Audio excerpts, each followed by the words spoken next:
नमस्कार, सुस्वागतम, वेलकम। मैं निधि शिमाली आपके अपने इस यूट्यूब चैनल में आप सभी का स्वागत करती हूँ। कर्क राशि वालों के लिए जुलाई का महीना काम में बड़ी सफलता दिलवाएगा। साथ ही प्रॉपर्टी से संबंधित जो भी डिस्प्यूट आपके जीवन में चल रहे हैं या फिर नया घर लेना चाहते हैं या कोई प्रॉपर्टी खरीदना या बेचना चाहते हैं, उसमें आ रही सभी बाधाएं दूर हो जाएगी और ये सपना आपका पूरा हो जाएगा। अब अगर आप डिटेल में जानना चाहते हैं कि कर्क राशि वालों का जुलाई महीना और क्या-क्या आपके लिए लेकर आ रहा है, क्या-क्या कार्य आपके जीवन में होने वाले हैं इस माह में, यदि आप जानना चाहते हैं तो वीडियो के अंत तक आपको मेरे साथ बने रहना चाहिए। तो शुरुआत करते हैं सबसे पहले इस माह के कैलेंडर से। तो 2 जुलाई को योगिनी एकादशी का व्रत किया जाएगा। 6 जुलाई को गुप्त नवरात्रे प्रारंभ हो रहे हैं। गुप्त साधनाओं के लिए ये समय बहुत ही बेहतरीन होता है। 7 जुलाई को भगवान जगन्नाथ रथ यात्रा निकाली जाएगी। 17 जुलाई को देवशयनी एकादशी मनाई जाएगी। 21 जुलाई को गुरु पूर्णिमा का पर्व बड़ी धूमधाम से मनाया जाएगा। 22 जुलाई को श्रावण मास, जो कि शिव का प्रिय मास है, वह प्रारंभ होने जा रहा है। और हर वर्ष की भांति इस वर्ष भी श्रावण मास में हम भगवान भोले शंकर का अनुष्ठान करेंगे। तो यदि आप श्रावण मास की पूजा बुक करवाना चाहते हैं तो स्क्रीन पे दिए गए नंबरों पर ज़रूर संपर्क करें। चलिए बढ़ते हैं आगे और आ जाते हैं ग्रहों की स्थिति पर कि इस माह ग्रहों की स्थिति कैसी रहेगी। सबसे पहले सूर्य की बात करें तो वर्तमान में अपनी सम राशि मिथुन में विराजमान है और 16 जुलाई को वे अपनी सम राशि कर्क में प्रवेश करेंगे। बुध ग्रह की अगर बात करें तो वर्तमान में अपनी अतिमित्र राशि कर्क में विराजमान है। 19 जुलाई को वे अपनी अतिमित्र राशि सिंह में प्रवेश कर जाएंगे। मंगल ग्रह की बात करें तो वर्तमान में अपनी खुद की राशि मेष में स्वग्रही होकर विराजमान है। 12 जुलाई को वे अपनी मित्र राशि वृषभ में प्रवेश करेंगे। वहीं गुरु ग्रह इस पूरे माह अपनी सम राशि वृषभ में विराजमान रहेंगे। शुक्र ग्रह वर्तमान में अपनी अतिमित्र राशि मिथुन में विराजमान है और 7 जुलाई को वे अपनी अतिमित्र राशि कर्क में प्रवेश करेंगे।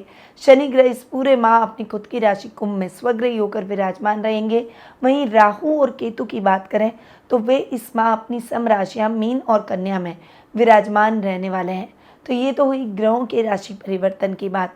अब आप सभी जानते हैं कि ये परिवर्तन पर ही हमारा मासिक राशिफल आधारित रहता है। तो बिना कोई देर किए हुए शुरुआत करते हैं कर्क राशि वालों के जुलाई माह के मासिक राशिफल की। और जैसा कि मैं हमेशा आपको बताती हूँ कि मेरे सारे वीडियो चंद्र गणनाओं पर आधारित रहते हैं और आप इसे अपनी राशि और लग्न दोनों के हिसाब से देख सकते हैं। तो सबसे पहले आपके राशि स्वामी की बात करते हैं, जो कि ये चंद्रमा फ्लक्चुएट होते रहते हैं। राशि के अंदर आकर बैठ रहे हैं बुध। उसके बाद में सूर्य और शुक्र भी आपकी ही राशि में प्रवेश करेंगे, यानी आकर बैठेंगे। बुध चले जाएंगे और सूर्य शुक्र आकर आपकी राशि में विराजमान होंगे। यहाँ पर वे आपकी पर्सनैलिटी में कुछ अच्छे और पॉजिटिव बदलाव लेकर आएंगे। आपके तेज में वृद्धि होगी, प्रयासों में वृद्धि होगी। अथक परिश्रम कर आप अपने प्रयासों को और अधिक तेज कर सफलता जरूर हासिल करेंगे। वहीं इस समय आपकी इच्छाएं पूर्ण होंगी और आपके कार्य फटाफट से होते दिखाई देंगे। पर भावुकता को थोड़ा सा त्यागना होगा। क्रोध और अग्रेशन से काम बिगड़ सकते हैं, इसीलिए सावधानी के साथ आगे बढ़े। अब आते हैं आपके द्वितीय भाव पर। द्वितीय भाव के स्वामी हैं सूर्य, जो कि 15 जुलाई तक आपके 12वें भाव में यानी खर्च भाव में जाकर विराजमान होंगे। 12th हाउस में सूर्य का बैठना आपके खर्चों की स्थितियों को कम करेगा, नियंत्रित करेगा। फाइनेंशियल कंडीशन थोड़ी सी इंप्रूव होती हुई दिखाई देगी। आपके कार्य फटाफट से हो जाएंगे। सेल्फ कॉन्फिडेंस आपका इंक्रीज होगा। पर 16 जुलाई को जब सूर्य आपकी राशि में यानी कर्क राशि में आएंगे, तब धनेश अपने से 12वां बैठेगा। सेकेंड हाउस का लॉर्ड अगर अपने से 12वां बैठ जाएगा तो धन संबंधी समस्याएं उत्पन्न हो सकती है। कुटुंब में कुछ बात को लेकर कंट्रोवर्सी आपके खिलाफ हो सकती है। आपको इस समय अपनी वाणी पर थोड़ा ध्यान देना है। शब्दों को तोल मोल कर बोले। शब्दों का चयन करते समय यानी बोलते समय बहुत ज़्यादा सावधान रहें, क्योंकि आपकी बोली से आपके अपने भी हाथ हो सकते हैं। वहीं वर्क प्लेस पर आपके हाथ आई अपॉर्चुनिटी आपके हाथ से फिसल जाएगी यानी निकल जाएगी। इसीलिए आपको बहुत केयरफुल होकर इस समय अपने वर्क प्लेस पर और अपनी निजी जीवन में सावधानी के साथ आगे बढ़ना होगा। अब आते हैं आपके पराक्रम भाव पर। पराक्रम भाव के स्वामी यानी 3rd हाउस और आपके 12th हाउस के लॉर्ड हैं बुध। और बुध आकर बैठे हैं आपकी राशि में। उसके बाद बुध 19 जुलाई तक आपकी राशि में विराजमान रहेंगे। थर्ड हाउस के हिसाब से बुध के रिजल्ट बहुत ही अच्छे मिलते हुए दिखाई देंगे। इस समय आप बुद्धिमत्ता से अपने सारे डिसीजन लेंगे, इंटेलिजेंसी का प्रयोग करेंगे, यानी युक्ति और बुद्धि जब साथ में मिल जाए तो वो व्यक्ति की सफलता को शानदार तरीके से संपन्न करती है। इसीलिए इस समय आपको इन दोनों हथियारों को काम में लेना है और आगे बढ़ते चले जाना है। इस समय आपके राइवल समाप्त हो जाएंगे, शांत हो जाएंगे और आप अपने कार्यों में कंसंट्रेशन से आगे बढ़ेंगे, सफलता प्राप्त करेंगे। भाई बहनों के साथ आपकी ट्यूनिंग बहुत ही बेहतर रहेगी। 19 जुलाई के बाद बुध जब आपके सेकेंड हाउस में चले जाएंगे तब वे अपने से 12वें बैठेंगे और इस समय आपको बहुत ज़्यादा सावधानी के साथ आगे बढ़ना होगा। किसी भी बात में किसी के साथ भी बहस आपको इस समय नहीं करनी है। अपने कार्यों को ईमानदारी के साथ आगे बढ़ाना है। राजनीति से जुड़े हुए लोगों को बहुत सावधानी के साथ कदम फूंक फूंक कर रखते हुए आगे बढ़ना होगा। अब आते हैं आपके खर्च भाव पर, क्योंकि खर्च भाव के स्वामी भी बुध है, यानी बुध अपने से एक घर आगे बैठेंगे। 19 जुलाई को बुध चले जाएंगे अपने से तृतीय और आपके सेकंड हाउस में जाकर बैठेंगे। 12th हाउस के लॉर्ड का अपने से एक घर आगे और उसके बाद में आपके सेकंड हाउस में जाकर बैठना आपके लिए बहुत ही अच्छा रहेगा। इस समय खर्चों में कमी आएगी, लोन चुकता हो जाएंगे, कर्ज की स्थितियों से आप मुक्त हो जाएंगे। इस समय आप बहुत रिलैक्स होकर अपने कार्यों को करेंगे, परिवार का सपोर्ट मिलेगा और यात्राएं करते समय भी आपको अच्छे फल प्राप्त होंगे। तो बुध के रिजल्ट आपको दोनों ही हिसाब से बहुत अच्छे मिलेंगे, परंतु आपको अपनी पावर को राइट पाथ पे आगे बढ़ाना है। अब आते हैं आपके सुख स्थान पर। आपके सुखेश और आपके लाभेश दोनों ही शुक्र है और शुक्र आपके 12th हाउस में जाकर विराजमान हो रहे हैं। हालांकि यहाँ पर शुक्र केवल 7 जुलाई तक रहेंगे, उसके बाद शुक्र आ जाएंगे आपकी राशि में यानी लग्न में और यहाँ पर शुक्र के रिजल्ट बहुत ही अच्छे और बेहतरीन देखने को मिलेंगे। दोनों ही परिस्थितियों में शुक्र बहुत अच्छे रिजल्ट आपको सुखेश के हिसाब से देते हुए दिखाई देंगे। विदेशों से बहुत अच्छा लाभ आप प्राप्त करते हुए दिखाई देंगे। इस समय टेक्सटाइल मार्केट से जुड़े हुए लोगों को विशेष लाभ देखने को मिलेगा। वहीं कॉस्मेटिक, फैशन, इंटीरियर और फूड से संबंधित अगर आप कोई भी काम करते हैं, इन सेक्टर्स से जुड़े हुए लोगों को बहुत अच्छा लाभ इस समय प्राप्त होगा। घर में भी कोई लग्जरियस आइटम आपके द्वारा लाया जा सकता है, नए वाहन की खरीदारी के योग बन सकते हैं। वहीं लाभ की स्थितियाँ बहुत ही अच्छी रहेगी। लाभेश शुक्र दोनों ही परिस्थितियों में पहले अपने से एक घर आगे फिर अपने से तृतीय शानदार लाभ आपके जीवन में लेकर आएंगे। अचानक धन लाभ के योग आपके जीवन में बनेंगे। इस समय टेक्सटाइल कंपनियों में आपके निवेश किए हुए सार्थक साबित होंगे। सर्कल और लेवल बढ़ेगा। इस समय आप अपने काम की नई ब्रांच खोलने पर विचार करेंगे, उसकी प्लानिंग करते हुए दिखाई देंगे। तो शुक्र के रिजल्ट आपको लाभेश और सुखेश दोनों के हिसाब से बेस्ट देखने को मिलेंगे।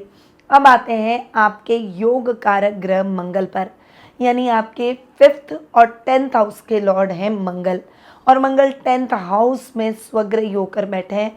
12 जुलाई तक मंगल यहीं रहने वाले हैं। रुचक नामक महापुरुष योग भी मंगल बना रहे हैं। उसके बाद मंगल आपके लाभ भाव में चले जाएंगे और लाभ भाव में जो भी ग्रह बैठते हैं वो बेहतरीन परिणाम देते हैं। वैसे भी लाभ भाव में मंगल गुरु के साथ युति करेंगे और ये युति आपके लिए बहुत ही अच्छी रहेगी। इस समय मंगल आपको 5th हाउस के हिसाब से बड़ी सफलता एजुकेशन में दिला सकते हैं। पढ़ाई से जुड़ी हुई जो भी समस्याएं हैं वो दूर हो जाएगी। इस समय भविष्य को लेकर आपका विजन क्लियर होता हुआ दिखाई देगा। संतान सुख में वृद्धि होगी। संतान की तरफ से शुभ समाचारों से भरा ये समय रहेगा। स्पोर्ट्स में अगर आप रुचि रखते हैं तो स्पोर्ट्स में आप बहुत अच्छा कदम उठा सकते हैं, आगे बढ़ सकते हैं और कुछ मेडल्स, कुछ जीत भी आप स्पोर्ट्स में हासिल कर सकते हैं, जिससे आपका नाम और फेम दोनों ही बढ़ते हुए दिखाई देंगे। 10th हाउस के लॉर्ड है मंगल, इसीलिए टेक्निकल फील्ड से जुड़े हुए लोगों के लिए ये समय बहुत ही अच्छा रहेगा। प्रमोशन, इंक्रीमेंट के योग बनेंगे। बॉस आपके कार्यों से खुश नजर आएंगे।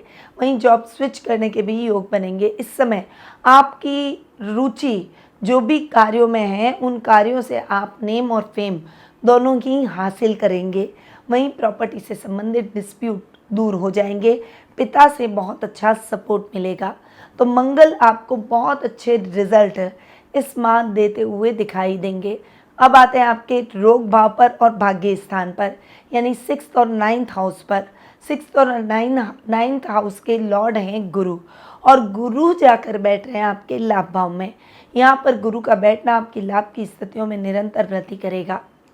वहीं इस समय आपको अपनी हेल्थ का विशेष रूप से ध्यान रखना है। थायराइड से संबंधित प्रॉब्लम, पेट की प्रॉब्लम, सर्दी जुकाम की प्रॉब्लम अगर आपको रहती है, या फिर आप ओवरवेट हैं, तो आपको बहुत ज़्यादा सावधानी के साथ आगे बढ़ना है, क्योंकि गुरु के रिजल्ट आपको और ज़्यादा ओवरवेट बना सकता है और इन समस्याओं को बढ़ा सकते हैं। तो उस मामले में थोड़ा सा सावधान रहें।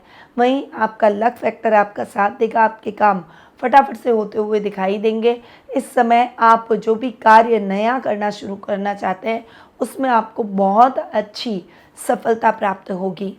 इस समय आपको भ्रमित नहीं होना है, अपने राइट पाथ को चूज़ जरूर करें, और राइट पाथ को चूज़ करने के लिए अपने किसी क्लोज फ्रेंड या फिर अपने घर के बड़ों की सलाह ले सकते हैं। अब आते हैं आपके 7th हाउस और 8th हाउस पर। 7th और 8th हाउस के लॉर्ड है शनि, जो कि 8th हाउस में स्वग्रही हो रखे हैं। शनि के रिजल्ट लगातार आपको बहुत ही बेहतरीन मिलते हुए दिखाई देंगे। इस समय आपको अपनी मेहनत का यथेष्ट फल मिलेगा। अपने शत्रुओं से बचकर चलें, अपने कार्यों को गुप्त तरीके से करें और सावधानी के साथ आगे बढ़ें। लाइफ पार्टनर के नाम से किए गए कार्यों में विशेष सफलता के योग हैं, इसीलिए अगर आप अपना खुद का कोई बिजनेस कर रहे हैं तो उनके नाम से उस बिज़नेस को शुरू करें, या फिर उनका नाम उस बिज़नेस में ज़रूर जोड़ें। इससे आपको और ज़्यादा प्रॉफिट होगा। तो ये है कर्क राशि वालों का जुलाई माह का मासिक राशिफल। अब रोजाना की तरह आ जाते हैं इस माह के उपायों पर, क्योंकि ये उपाय मैं लेकर आती हूँ महीने के हिसाब से, आपके व्रत त्योहार और विशेष दिनों के हिसाब से, ताकि आपको पॉजिटिव रिजल्ट इस माह में मिल सके।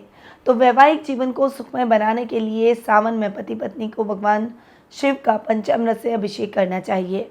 श्रावण मास में माता पार्वती को चांदी की बिछिया या पायल जरूर अर्पित करें। बिगड़े हुए कार्यों को बनाने के लिए गुरु पूर्णिमा के दिन भगवान श्री कृष्ण के सामने घी का दीपक जरूर जलाएं।